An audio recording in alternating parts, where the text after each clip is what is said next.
بسم اللہ الرحمن الرحیم۔ 2 اکتوبر 1187 اسلامی تاریخ کا ایک اہم دن ہے۔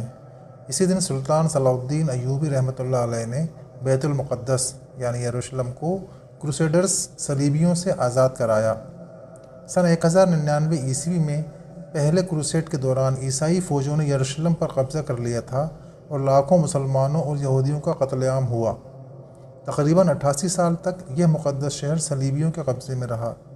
سلطان صلاح الدین ایوبی نے اپنی جنگجو سوجھ بوجھ، صبر اور بہترین لیڈرشپ سے 1187 میں حطین کی جنگ بیٹل آف حطین میں صلیبی فوج کو شکست دی۔ اس کے بعد 2 اکتوبر 1187 کو مسلمان فوج نے یروشلم میں داخل ہو کر شہر کو فتح کیا۔ سب سے اہم بات یہ تھی کہ سلطان نے اس شہر میں داخل ہونے کے بعد کسی قتل عام یا ظلم کی اجازت نہیں دی۔ عیسائی اور یہودی آبادی کو امان سرکشا دی گئی، کروسیڈر حکمرانوں کو قید کیا گیا، لیکن عام لوگوں کو جان مال کی حفاظت اور باہر جانے کی آزادی ملی۔